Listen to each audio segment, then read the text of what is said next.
اعتبار هستیم توی ایران در حال حاضر. توی یزد، تهران، کرمان، در واقع هرمزگان فعالیم. توی چند تا استان دیگه هم جدیداً نمایندگی جذب کردیم و داریم کار میکنیم.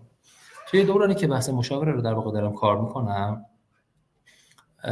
توی کسب و کارهای مختلفی در واقع تو صنف‌های مختلفی فعالیت کردم. این نیست که بگم تجربه من توی یک گروه کسب و کار خاص بوده. تخصصاً رو حوزه فروش کار کردم. معمولاً از کسب و کارهای کوچیکی که می‌دیدیم ظرفیت وجود داره تا اون مجموعه رو بزرگش بکنیم، در واقع کار شروع شده، رفتیم جلو و الحمدلله تونستیم نتایج مثبت و خوبی رو به وجود بیاریم. نمیگم باخت نداشتیم، مطمئناً باخت هم داشتیم، اما برآیند کار همیشه مثبت بود. هدف اصلی که در واقع این وبینار رو ما در واقع ترتیب دادیم این بوده که تجربیاتی که توی این سالهای متمادی، چه از توی آموزش‌هایی که در واقع خودم دیدم، چه تجربیات کسب و کاری که توی روز پرداخت داشتم و کار انجام دادم بردم جلو، و چه کسب و کارهای مشاوره، ترجیحمون این بوده که بیایم این در واقع تجربیات رو با عزیزانی که حالا به نوعی میتونن مخاطب ما باشن به اشتراک بذاریم. این اتفاقاتی هم که از خرداد ماه به این ور بعد از جنگ افتاد هم شد مزید بر علت که در واقع ما این رو با عنوان در واقع نجات کسب و کار بعد از مکانیزم ماشه در واقع برگزار بکنیم. تجربیات و اتفاقاتی که در واقع دیدیم در واقع افتاده تبعات خیلی جالبی داشته، تجربه خیلی جالبی و در واقع خیلی ممنون، قشنگه، ساعت‌های مینیمال تجربه قشنگی رو در واقع دست آوردیم. کسب و کارهای مختلفی رو الان دیدیم توی بازار، هممون فکر می‌کنم دیده باشیم که از بین رفتن، یا کسب و کارهایی که هنوز هم دارن کار می‌کنن. حالا بعضا من درگیرم باشون، ما الان حداقل توی روز پرداخت با بالای 1000 تا کسب و کار درگیریم بیشتر و نزدیک به 270,000 خانوار رو در واقع تو حوزه اعتباری داریم خدمات بهشون میدیم. خب این موضوع در واقع باعث شد که بیایم اون مواردی که توی این کسب و کارها تو سالهای گذشته اجرا کردیم رو بخوایم با دوستان به اشتراک بذاریم. مواردی که الان توی این وبینار ما خدمت شما ارائه میدیم و میگیم بیشتر تجربیه. خب نتیجه قاعدتاً تحقیقات هم هست، بررسی کردیم و خیلی از اینها کارهایی هست که همین الان هم یا تو مجموعه خودمون داریم انجام میدیم یا تو مجموعه هایی که به عنوان مشاور همچنان فعال هستیم داریم انجام میدیم و توصیه هایی هست که عملاً داریم به دوستانی که به ما اعتماد کردن و داریم فعالیت میکنیم در واقع بهشون میکنیم. من سعی میکنم خیلی دیگه ادامه ندم. توضیحات و معرفی خودم توی سایتمون رزومه کاری من هست، میتونید عزیزان مطالعه بکنید. من شروع میکنم به کار کردن و معرفی کردن، انشاءالله که بتونیم خروجی خوبی بگیریم. اول آیتمی که من همیشه توی در واقع بحران هایی که اتفاق میفته با عزیزانی که دارم کار میکنم بهشون توصیه میکنم آرامش. ببینید یه چیزی رو من دیدم توی کسب و کارهای مختلف و حتی تو رفتارهای خودم هم دیدم. اتفاقی که میفته اینه که ما با هر بحرانی که به وجود میاد یه حسی میاد سراغمون که آقا الان داریم میبازیم، الان داریم چه اتفاقی میفته، الان قراره جنگ بشه، الان قراره که مثلا من کسب و کارم یا خودم از بین برم و نتیجه این کار میشه این که من آرامش و تفکرم رو از دست میدم، یعنی قدرت تفکر خودم رو از دست میدم. این که من بیام بگم آروم باشید توی این شرایط اصلا منطقش اینه و تو نگاه اول اینه که به شعار میخوره، اما حقیقت امر اینه شما هر مدل تصمیم هیجانی که اینجا شما بگیرید، خب کاری که براتون میکنه اینه تعداد اشتباهات شما رو افزایش میده. خب ما توی روز پرداخت توی جنگ 12 روزه که اتفاق افتاد، ما حقیقت امر روز اول کاملا تو شوک بودیم، روز دوم نمیدونستیم چیکار باید بکنیم، روز سوم یه تصمیم گرفتیم گفتیم آقا آروم، فعلا اون فرایند آخر کارمون رو انجام نمیدیم. یعنی چی؟ یعنی ما بازاریابی کارت‌های اعتباریمون رو انجام میدادیم اما شارژش رو گذاشتیم 3 روز 4 روز بذاریم بگذره ببینیم چه اتفاقی میفته. خب یه مقدار جو آروم تر بشه بعد بتونیم فعالیت خودمون رو انجام بدیم بریم جلو. توی کسب و کارهای دیگه هم در واقع همینه. من یادمه سال اگر اشتباه نکنم 96 یکی از مجموعه‌ای که باهاش کار می‌کردم تو حوزه پروتئین بود، یه رقیبی اومده بود با یه مجموعه 3 برابر مجموعه خود ما اومده بود، به فاصله 10-12 متری ما کارو شروع کرده بود و با یه رقابت خیلی ناسالم، یه بنر خیلی بزرگی هم زده بود و رقابت ناسالم قیمتی رو توی این بازی شروع کرده بود. مدیر اون کسب و کار که تماس گرفته بود آقا ما بدبخت شدیم، ما بیچاره شدیم، ما هم باید این کارو بکنیم، ما هم باید فلان کنیم. گفتیم آقا یه ساعت به ما وقت بده، یه 2 ساعت آروم باشه که 2 ساعت بذار ببینیم چه خبره. رفتیم دیدیم بررسی کردیم آقا این آدم مشخصا آدمی نیست که بخواد وارد رقابت مثلا فرضی کیفیت یا حرفه یا چه میدونم خدمات و امثال هم بشه و تنها ابزار رقابتی به این شخص فقط بحث قیمت بود. خب با 3 تا 4 تا حرکت خیلی ساده، یک هفته آموزش پرسنل، ما یادمه زمانی که حالا تو حوزه پروتئین، مرغ و گوشت و امثال چیزا کار می‌کردیم، یه مجموعه که ما زمانی که شروع کردیم 6 سال با مجموعه کار کردم، ما 11 نفر پرسنل داشتیم و فقط یه مغازه کوچولو. بعد از 6 سال که از مجموعه خارج شدم 180 نفر پرسنل، چند تا شعبه، دو تا کارخونه و خب به عنوان یکی از برندهای مطرح در واقع داشتیم فعالیت می‌کردیم. گفتیم آروم باش، فعلا هیچ حرکتی نزن، بذار ببینیم چه خبره. خب روزی که این آقا این کارو انجام داد، ما روزی یه دونه لاشه گوسفند میفروختیم. بعد از 45 روز که دید حریف ما نمیشه و ما روزی 12 تا لاشه گوسفند میفروختیم. خب حقیقت امر اینه که به هیچ عنوان ما هیچ مدل حرکت هیجانی یا هیچ مدل رقابت قیمتی انجام ندادیم. توی بحث مخزن همین کار رو انجام دادیم، توی بحث دکوراسیون همین قضیه بود، توی من فکر کنم 20 تا صنف کار کردم. درست شد؟ صنفایی که هیچ کدوم ربطی به هم دیگه نداشته و هر کدومم صرفاً در زمانی که باشون فعالیت بکنم با یه دونه صنف کار می‌کردم. خب آرامش کاری میکنه که من بهتر بتونم ببینم، عاقلانه تر بتونم رفتار کنم، بتونم تصمیم های بهتری بگیرم، بتونم بهتر بازار، رقبا و فعالیت هاشون رو ببینم. لطفاً توی شرایطی که الان قرار داریم از هر مدل حرکت انتحاری و هیجانی به شکلی جلوگیری کنیم برای خودتون. فکر میکنم این مدیریت این کار اولش سخته ولی بعدش میتونه به شدت بهتون کمک کنه. پس اولین توصیه ما شد آرامش. دومین توصیه که در واقع الان به شدت توی موقعیت به کار میاد و تجربه کردیم ما، چه تو رست پرداخت چه توی کسب و کارهای مختلفی باشون کار میکردیم، تیم. ببین حقیقت امر اینه، من به عنوان احسان نصرالله مدیر عامل مثلا فرض بگیر رست پرداخت با اون حجم مشتری و کاری که در واقع دارم انجام میدم یه ظرفیت محدودی خودم دارم. درست شد؟ کاری که ما سال هاست داریم انجام میدیم و توی بحران ها اون کارو بیشتر انجام میدیم. آموزش تیممونه.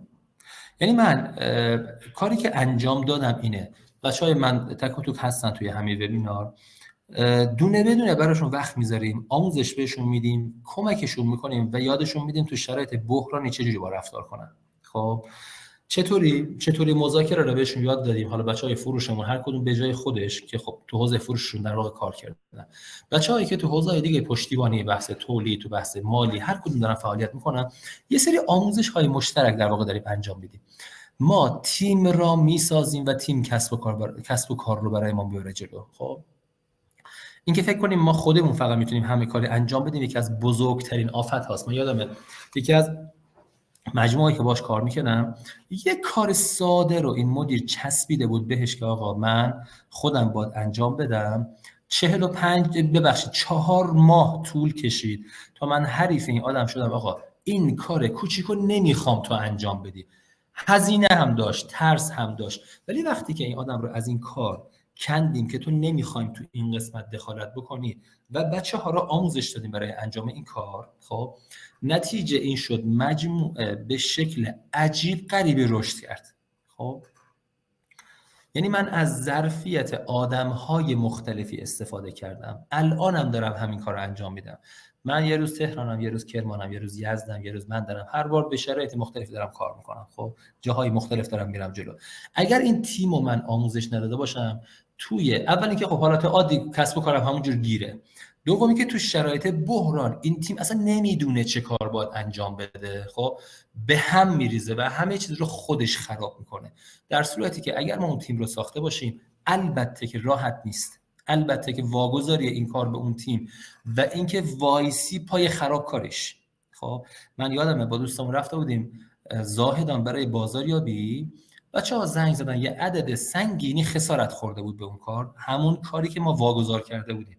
اصلا اجازه ندادم به مدیر که حتی زنگ بزنه به این آدم بخواد چیکار کنه، به قولی ما تشر بزنه که بخواد حالشو بگیره یا به قول جبران خسارت بکنه. نه، اصلا فقط کاری که انجام دادیم، هیچ حرفی نمیزنی، برمیگردی دوباره آموزش. خب توی بحران ها همین آدم هایی که آموزش دیده بودن ما رو نجات دادن. خب تو بحران هایی که مواد اولیه گیرمون نمی اومد، برای تامین مجموعه مشکل داشتیم، توی بحران کرونایی که ما در واقع گذروندیم، یعنی ما کسانی که من یادمه اون زمان من 10 تا مجموعه مشاور بودم، خب دقیقاً کسانی که ما تیم ها رو درست آموزش داده بودیم و اون تیم ها رو حوزه بازاریابی ما درست کار کرده بودن، اصلا تو کرونا رشد عجیب غریبی داشتیم. درست شد. بچه‌ای که تازه شروع کرده بودیم قاعدتاً بحرانی داشت برای خودش، بحرانی خاص خودش رو داشت، اما هم تونستیم نگهشون داریم. پس توصیه دومی که به شما عزیزان داریم، به شدت روی آموزش تیمتون کار کنید. هم آموزش تخصصی،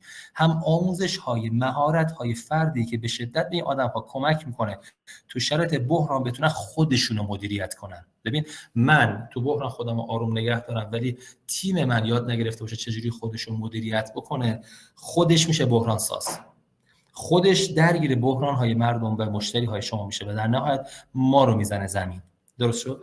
پس روی این آموزش‌ها کار کنید، نه فقط تخصصی.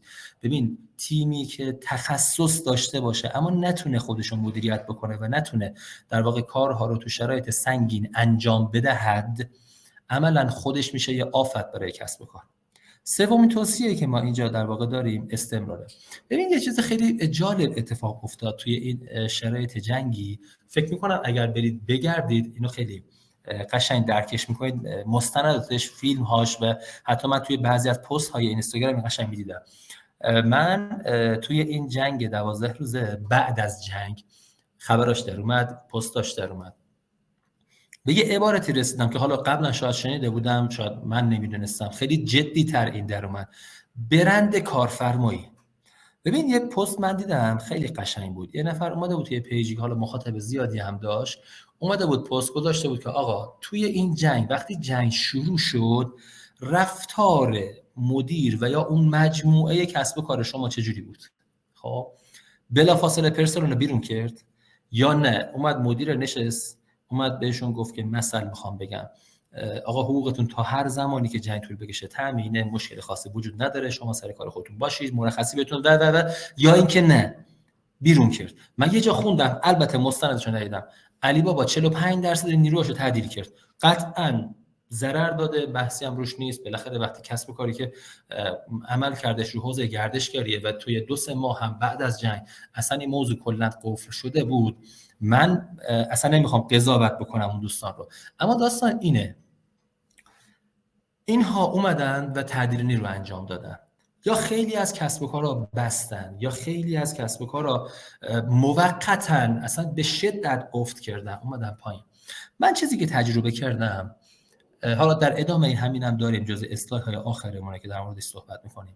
ببین ما کنار کسب و کارمون یه چیزی رو به شدت بهش نیاز داریم، اونم برنده. خب به نظر میاد تداوم یکی از مهمترین اصول یا مهمترین رکن‌های ساخت این برنده. یعنی آقا من هستم، من تو بحران ها جمع نمی کنم سری خالی کنم برم، من اگر اتفاقی میفته خودم رو میتونم مدیریت کنم، من اگر شرایط بحرانی میشود خودم و پرسنلم میتوانیم کسب و کار را نگه داریم، من همیشه تو شرایط بحرانی اون کارهایی رو که باید انجام بدهم انجام میدهم. الان داستان اینه، ما یه بحرانی داریم که کنترلش هم دست ما نیست. خب انتخاب کاملا با خودمونه، جمع کنیم، محدود کنیم، یا اینکه تو همون لول خودمون رو نگه داریم. درست شد؟ به نظر میاد ما کاری که انجام دادیم، کار به بقیه ندارم، ما کاری که انجام دادیم و اصرار دارم با مجموعه که دارم کار میکنم، دقیقاً همینو دارم میبرم جلو باهاشون، اینه که این تداوم فعالیت رو به هر شکل ممکن سعی می‌کنیم حفظش کنیم. خب ما مسیرمون رو ادامه میدیم. خب سخت‌تر میشه کارا. یه نکته هم بگم، یه فرصت خیلی خوبی هم پیش میاد. ببین شما بیاید کسانی که توی کسب و کارتون دارن فعالیت میکنن، رقباتون رو بررسی کنید. توی بحران‌ها یه اتفاقی میفته، خیلی از رقبا میشینن. تصور من اینه، فرض رو بر این بذارید 70% نه اصلا 50% افت به وجود میاد توی اینکه رقبا میشینن کنار، کسب و کارا میترسن. سرمایه رو ور میدارن میرن طلا، میرن دلار، از هر اسمی میخواد روش بذارید، من اصلا کاری به هیچ چیز دیگه ندارم. خب از این حوزه خارج میشن. نکته اینه فرض بگیریم 50% از رقبای ما استاپ میکنن، میبندن، جمع میشن. آیا نیاز توی بازار هم یه دفعه 50% یا 70% افت پیدا میکنه یا نه؟ من تصورم اینه، تجربه هم اینجوری برای من حداقل نشون داده، احتمالاً اگر 50% صنف تا صنف متفاوته ولی جای کار داره، اگر 50% از رقبا بازار رو خالی میکنن، احتمالاً 20% از نیازهای مردم ممکنه کم بشه. 30%. همیشه تصور و آماری که من تا الان در واقع دیدم و ببین رست پرداخت مستقیم با خرید مردم درگیره. ما داریم میبینیم، ما توی بحران که اتفاق افتاد این نوسان تراکنش های خرید مردم جابجایی انتخاب رو کاملا دیدیم، سال هاست داریم میبینیم. نیاز مردم 20% افت پیدا میکنه، بازار 50% خالی میشه، 30% فضای خالی برای کار وجود داره. اونی که استمرار داره و کارش انجام میده میره جلو، خب معمولا توی ذهن مخاطب بیشتر میماند به این که من میتونم بیشتر روی آدم حساب بکنم. آیتم پس 3 تا پیشنهاد ما داشتیم. یک، آرامش خودت حفظ کن. توی مخصوصا تو بحران ها که میبینی یه مقدار نیاز خودت رو مدیریت کنی و یکم بازار رو بسنجی، زوم کن روی آموزش پرسنل و کارهایی که عقب افتاده. استمرار، بازار خالی نکن به هر شکل ممکن، اسمت از توی این بازار در نره، برگشت خیلی سخته. کنترل مالی.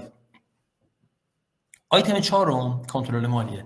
ببین من اول برنامه گفتم تقریبا 14 سال کار مالی انجام دادم. مالی رو میفهمم، ادعایی روش ندارم ولی مالی رو میفهمم. الان بعد از این در واقع اتفاقاتی که افتاده، یکی از کارهایی که خیلی جدی دارم انجام میدم روش اینه کنترل های مالی و گزارش های مالی که دارم از حسابداری خودم و مجموعه که دارم باشون کار میکنم میگیرم و دقیق تر دارم انجام میدم. نظارت و رصد بیشتری دارم روی این قضیه، مقایسه های بیشتری دارم انجام میدم، دونه بدونه هزینه ها و اتفاقات رو در واقع رصد میکنم. اصلا ببین توی حالا ادامه فکر کنم بازم در موردش صحبت میکنیم، نوسانات خیلی زیاد رو خوب یعنی میریم دنبالش میگردیم، حتی اگه فروش یه دفعه زیاد شده راحت از کنارش نمیگذاریم، میریم چه خبره. درست شد؟ این کنترل های مالی رو هم بیشتر داریم انجام میدیم، هم تو دوره های زمانی کوتاه تری داریم این کار انجام میدیم. دلیلش هم چیه؟ ببین نمیخوام جسارت بکنم به کسی، اما به نظر من عدد به هیچ عنوان دروغ نمیگه. خب اگر اوضاع خوبه برو تعداد ارقام موجودی حساب بانکی تو نگاه کن. اگر اوضاع خوبه برو ریال موجودی انبارتو نگاه کن، برو این حساب داری چی نشون داره میده، برو اون نسبت های مالی تو کنترل کن. اگر روی عدد بهت میگه اوضاع خوبه پس خوبه. ببین من منکر این نیستم که من توی ابتدایی که در واقع رزپرات کار میکردم خیلی زیان میدادم، قاعدتا همین الانش هم برای رسیدن توسعه بعضی وقتا زیان میدیم، هزینه میکنیم، اینا رو اصلا من مشکل ندارم، هزینه و زیان آگاهانه کاملا درسته، من هیچ مشکلی هم باش ندارم. اما اینکه ندونی و فکر کنی داری سود میدی یه چیزی در حد فاجعه است. خب من تصور میکنم دارم سود میدم، بر مبنای اون تخت گازی مسیر رو میرم جلو. ببین من 2 تا ترجیح دارم. یکی این که یک حقیقت تلخ رو کاملا به یک دروغ شیرین ترجیح میدم. 1. 2 ترجیح هم اینه آگاهانه بدانم دارم ضرر میدم و برم جلو تا اینکه فکر کنم دارم سود میدم. درست شد؟ و مسیر رو برم جلو. میدونید اگر این اشتباه اتفاق بیفته شما ممکنه با یه سرعت بسیار زیادی یه مسیر اشتباهی رو بری جلو. خب این رو به شدت مراقبت داشته باشید. یعنی تو دوران بحران، تو دورانی که الان قرار داریم، کنترل های مالی و گزارشات مالیتون رو هم بیشتر کنید، خب هم دوره های زمانیشو کوتاه‌تر کنید. حتما ماهی یه بار سود و زیان بگیر. من نمیگم هر ماه ترازو بگیر یا گرش وجود نقدی یا هر چیزی، نه، سود و زیان بگیر، هزینه‌تو کنترل کن، گزارشاتو مرور کن. خب ببین اگه مدیر هستی، اگه حسابداری هم نمیدونی، اینا یه سری آیتما رو واجبه بتونی حداقل یه نفر بذار کنار دستت برات توجیهت کنه، بدونی کجا داری میری. خب تو شرایط الان بعضی از اشتباهات رو اگر تو همون 1 ماه 2 هفته‌ای بفهمی میتونی یه اقدامی انجام بدی، اما اگه انجام ندی معذرت میخوام، خدا رحمت کنه کسب و کارت رو. خب خطرناک میشه. اینو خواهشاً لطفاً حداقل این سه تا گزارشو ترازو بگیر، گزارش سود و زیان رو بگیر، تحلیل و آمار مقایسه یه ماه به ماه رو بگیر. خب و یه پیشنهاد که به شدت جدیه، مخصوصا اگر در مورد تو حوزه تولید یا کالا محور دارید کار میکنید، این گزارشات رو بر مبنای مقدار هم داشته باشید. ببین مقایسه مقدار فروش، مقایسه مقدار خرید، مقایسه موجودی انبار مقداری، این سه تا رو بذار کنار هم دیگه، اصلا خودش بهت میگه اوضاع چجوریه. این سه تا تحلیل و فهمیدنش خیلی کار سختی نیست، خواهشاً انجام بدید. آیت بعدی که توی این اسلاید داریم و به نظرم شدیداً مهمه، کنترل جریان نقدینگیه. بچه‌ها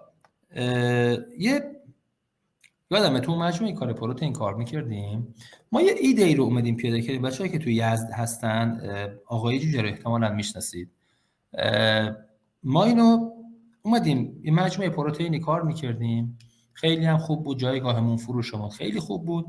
اومدیم گفتیم آقا بیا یه فکری تو سرمون بندازیم که پیشنهاد می‌کنم اگه تونستید روش کار بکنید خیلی خوبه. چرا خودمون مشتری خودمون نباشیم؟ راحت نیست ولی راه اندازش خیلی خوبه. ما اومدیم و برای مجموعه پروتئینی یه مدل رستوران راه انداختیم، هولوش 6 سال پیش 7 سال پیش، به اسم آقای جوجه. محصولات فرآوری خودمون رو اونجا خام و پخته میفروختیم به مردم. به یه جایی رسید این کسب و کار که شد یکی از بزرگترین مشتری های خودمون و یکی از بزرگترین منابع تأمین نقدینگیمون. خب ببین یه چیزو بهت بگم، حقیقت امر اینه، پول توی کسب و کار حکم خون توی بدن رو داره. یعنی شما اگر که خون یه بدن زنده یا موجود زنده رو بکشه دیگه اصلا جونی نداره بخواد کار بکنه. پول هم در واقع همین داستانه. اون مجموعه من به تأمین نقدینگی فوق‌العاده‌ای برای ما شده بود. خب ماهیانه یه عقد بسیار خوب، یعنی اجرای این مجموعه شده بود، تمام هزینه‌های مجموعه ما داره میداد. خب خیلی قشنگ با مثلا 10 نفر پرسنل کار می‌کنه، اون یکی 200 نفر پرسنل داشت. خب من 5 سال دیگه تو مجموعه نیستم. متاسفانه مجموعه خراب شد و وقتی از هر زاویه‌ای نگاه میکنم ببینم اولین جایی که از بین رفت و اون مجموعه الان به شدت مشکل برخورده، همون رستوران تأمین کننده نقدینگی بود. خب جریان ورود نقدینگی به کسب و کار قطع شد و دیگه نتونست خودش رو مدیریت کنه. خب حالا به نظرم یه وقتی بذار تو شرایط بحرانی جریان‌های ورود نقدینگی به کسب و کارت شناسایی کن. خب از محل پیش فروشه، از محل وصول مطالباته، از محل فروش نقدته، از محل هر چیزی، از محل خرید دینه، نمیدونم هر چیه، به شدت مراقب این جریان ورود نقدینگی باش. خب به هیچ عنوان ضربه این به این وارد نشه، یعنی اصلا تحت تاثیر قرار نگیره. اگر این جریان ورود مسئله بر بخوره، به احتمال بسیار زیاد کل کسب و کار متزلزل میشه. یعنی تا حد از بین رفتن کسب و کار شما پیش میری و یه چیزی رو که ممکنه سالهای سال ساخته باشیش رو به راحتی از دست میدی. درست شد؟ اسلاید اول رو صحبت کردیم. خب اول که یه بهم بگید سرعت صحبت کردنم، مطالبی که دارم میگم اوکی هستید باهاش یا نه، چجوریه، و اگر که سوالی هست بگید، بعد بریم سر اسلاید بعدی.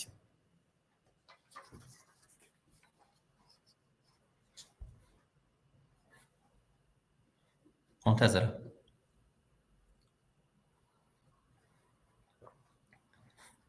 من فکر می‌کنم 14 تا اسلاید داریم اگه اشتباه نکنم، صفحه 5.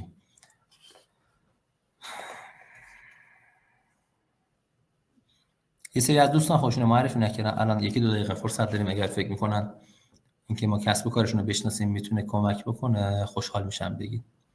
میخوام یه زمان پرسش و پاسخ هم بذاریم تا بعد بریم جلو.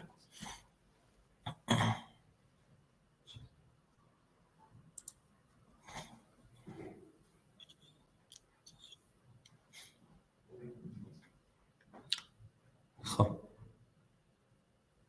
10 ثانیه دیگه اوکی هستید؟ سوالی چیزی از اسلاید قبلی من برش گردونم؟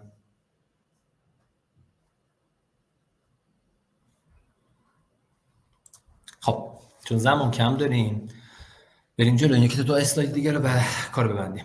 خب 6 تا آیتم من اینجا گذاشتم که به نظر میاد اگر ما اینا رو روش در واقع دقت بیشتری داشته باشیم و براش زمان بذاریم، خب میتونه خیلی بهمون کمک بکنه. یه چیزو من الان بگم بهتون بچه‌ها، تجربه‌ای که تو گذشته داشتیم تو کسب و کارهای مختلف اینو نشون داده خیلی از بحران هایی که ما الان باش درگیر میشیم و یه جورایی تزلزل پیدا میکنیم توش، نتیجه اقدامات و فعالیت هایی که تو گذشته انجام ندادیم، درست شد؟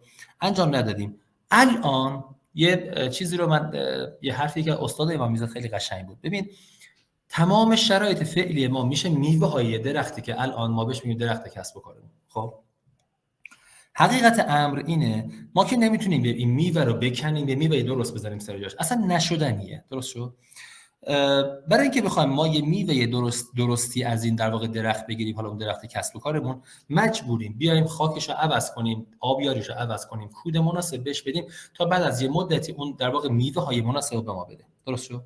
حالا مواردی که الان دارم بهتون میگم دونه دونه هم تو شرایط بحران به کارمون میاد، همین که اگر اینها رو ما ادامه بدیم بریم جلو، در واقع میشود همون اصلاح خاک و کود و آبیاری و نور مناسب اون کسب و کاری که میتونه توی بازه زمانی 6 ماه حداقل کم کم نتایج خودش رو نشون بده. خب موجودی انبار، تقویت برند، نقطه زنی در بازار، پیش فروش، افزایش اعتماد مشتری و گزارشگیری مالی.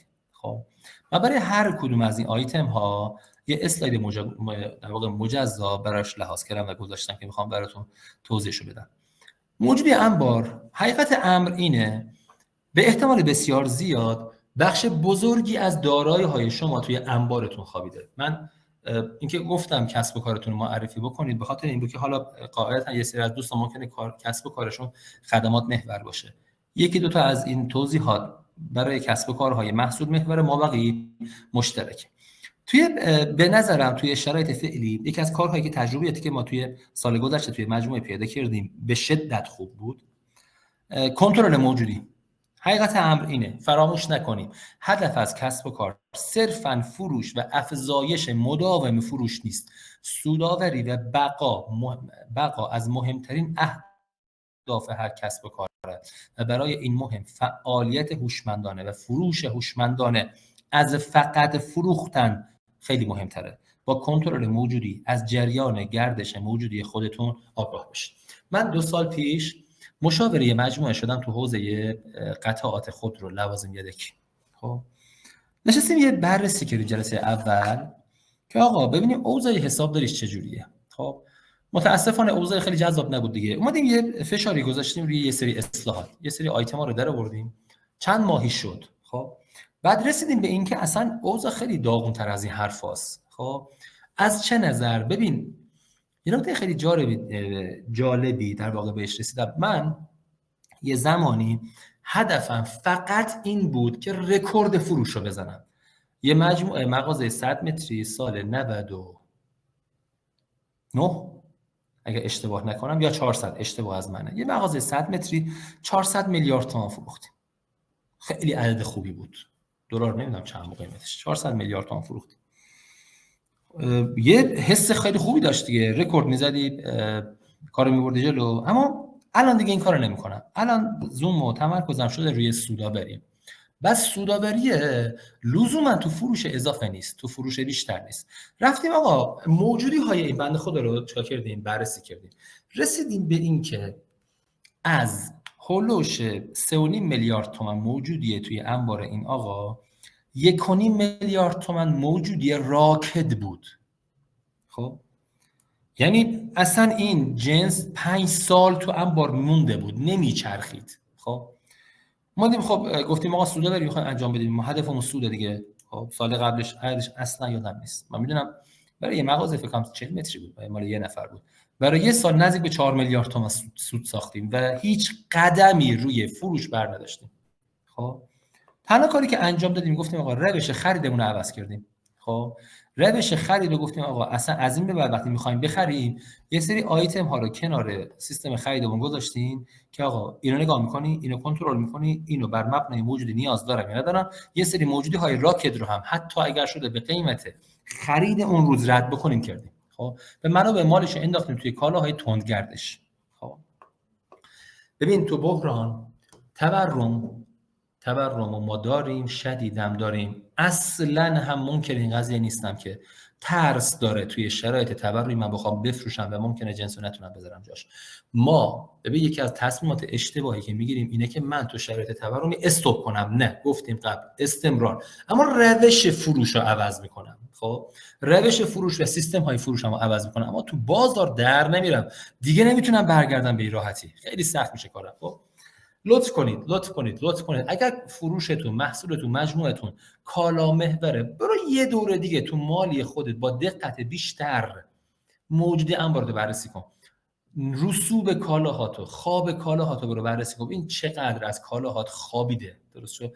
چقدر از موجودیات نمیگرده. این گردش موجودی خودش برات به شدت سودآوری میتونه ایجاد بکنه، فقط با اینکه چیزهای اضافی نخری، اینکه بدونی چی رو بخری. درست شد؟ رو این موضوع به شدت زوم کنید. آیتم بعدی برگردیم. برند.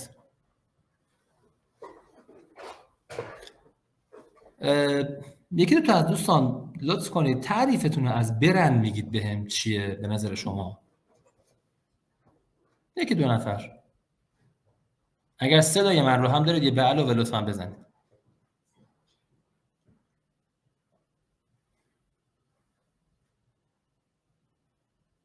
مرسی.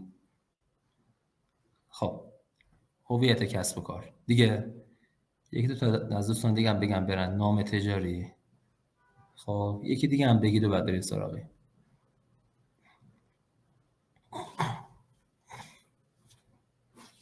هویت کسب و کار، نام تجاری. خب یکی دیگه هم بگید تو برید.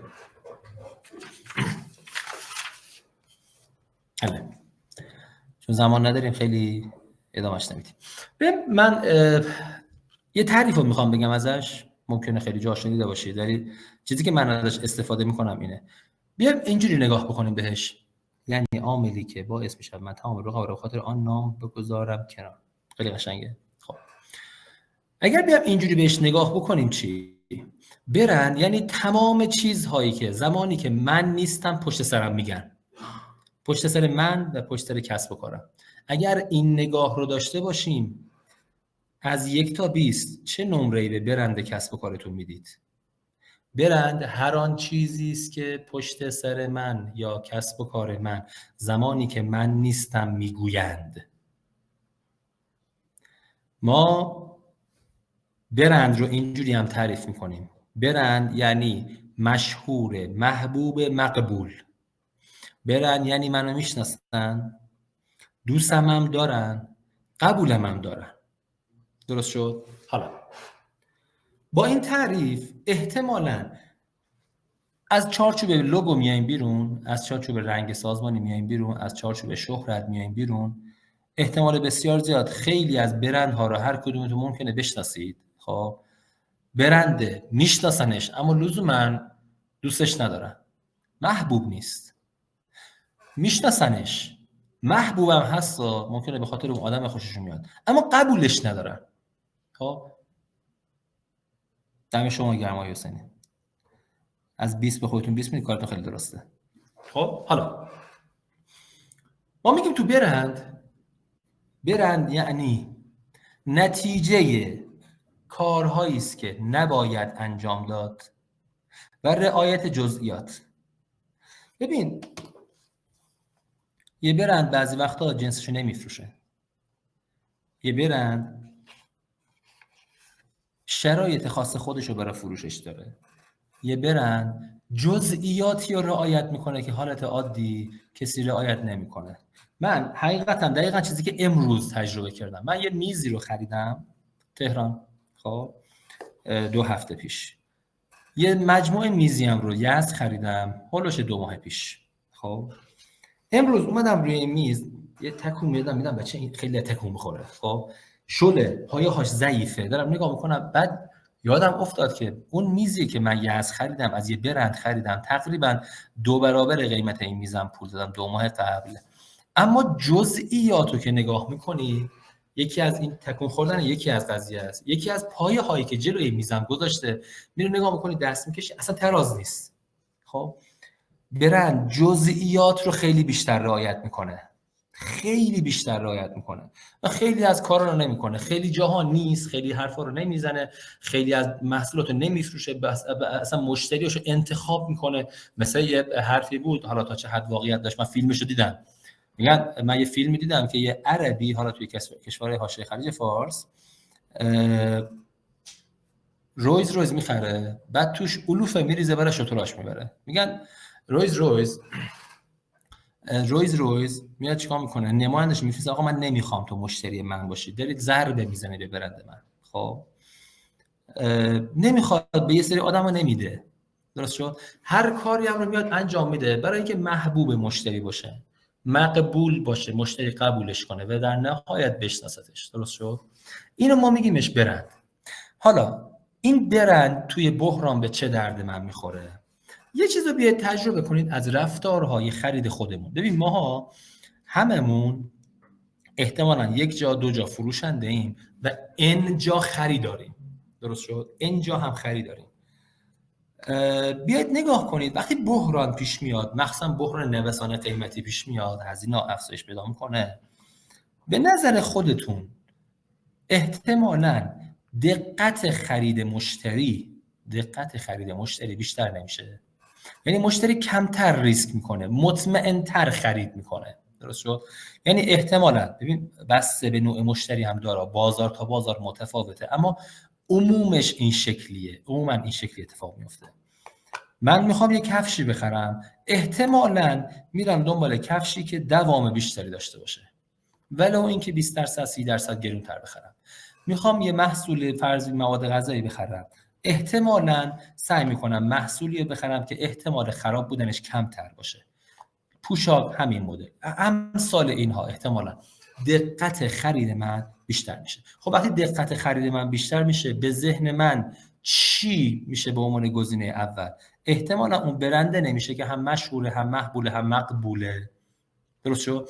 اینجا برنده کمک میکنه بهت. ببین من یکی از کارهایی که توی این بحث پروتئین انجام میدادم زمانی که شاید اصلا لازمم نبودا، خب زیاده روی توی رعایت مسائل بهداشتی بود. یعنی سال 95 فکر میکنم 94 95 ما بچه‌ها رو تو مجموعه مجبور کردیم از این کلاهایی که جراحا توی اتاق عمل سر میذارن در واقع سر بکنن و دستکش های مخصوص جراحی رو دست میکردن. خب 1 سال و نیم 2 سال ما این کار انجام میدادیم و به شدت هم مراقب بودیم که اصلا جزء قوانین ما بود که من یادمه یکی از پرسنل ما که این قانون رو گذاشته زیر پا، با اینکه توی اون نقطه کسب و کاره، توی اون نقطه پرسنل من به شدت ضعف داشتم، فقط به خاطری که قوانین من رعایت نمی‌کرد بیرونش کردم اون نفر رو. خب برام انقدر مهم بود. اتفاقی که افتاد توی قرنطینه اول کرونا، احتمالاً هممون باید یادمون باشه، خیلی از کسب و کار بستن، همه رو بستن. خب یه سری از کسب و کارها رو که جزء اقلام ضروری مردم بود باز گذاشتن. اتفاقی که برای ما افتاد این بود، به نرخ سال تقریبا بهمن 98 بود، خب به نرخ سال 98 ما نزدیک به 2 میلیارد و نیم تو یک روز، خب 2 میلیارد و نیم تو یک روز مواد غذایی پروتئینی مرغ و گوشت فروختیم. خب یعنی مجبور بودیم مردم رو صف کنیم که فقط تونه هم پلومون نکنن، با اینکه قانونی هم باز بودیم اما ما بقیه رقبا رو که رصد می‌کردیم، خب رصد می‌کردیم اینها اغلب خلوت بودن. هر زاویه‌ای نگاه می‌کردیم به این موضوع، اون برنده بود که من تو ذهن مردم ساخته بودم اونجا. خب با اینکه ما هیچ تبلیغاتی انجام نداده بودیم، یعنی ما 6 سال و نیم اونجا من کار کردم، یه دونه بیلبورد یکی 2 سال آخر زدیم، اونم برای 1-2 ماه، اصلا برای تبلیغات نبود، هیچ پولی برای تبلیغات ما نداده بودیم، فقط تو ذهن مردم کاری کرده بودیم. ما رو تو اون منطقه میشناختن، دوستمون داشتن به خاطر آموزشی که به پرسنلمون داده بودیم و رفتارهای پرسنلمون، و قبولمون داشتن به خاطر کارهایی که نمی‌کردیم. و به خاطر جزئیاتی که رعایت می‌کردیم. خب به خاطر جزئیاتی که رعایت می‌کردیم دوستمون داشتن. یعنی ما انقدر بچه‌هامون رو آموزش داده بودیم که یه جوری میگفتیم انگار بچه‌ها جلوی مشتری سجده میکنن، میمردن برای مشتری و همه اینا شده بود برند ما، درست شد که این داستان در واقع به شدت به ما کمک میکرد و اصلا دقیقاً کرونا شد یه پله رشد عجیب غریب. لطف کنید اگر تو حوزه برندینگ میبینید فروشتون داره به شدت بهتون کمک میکنه، یه لیست بنویس یعنی ببخشید برندتون داره به فروش شما کمک میکنه، بیا یه لیست در بیار از مواردی که رعایت میکنی و کارهایی که انجام نمیدی برای حوزه برندینگ خودت، یعنی شده برند مقبول تو. خب اونا رو لیست کن و به شدت رو اونا زوم کن و نگهشون دار، حفظشون کن. خب این برند اگر از گذشته در واقع هست، احتمال بسیار زیاد شما تو شرایط فعلی خیلی نباید دغدغه فروش داشته باشی. اما اگر نداری احتمالا با نوسانات روبرو شدی، سخت‌تر میشه کاره. اگه الان شروع بکنی این جزئیات رو و این مسائل رعایت بکنی، خب اون لوگو، اون هویت بصری، اون رنگ سازمانی، همه اینا یه جزء کوچیکی از اون برندینگه، اون برنده. درست شد؟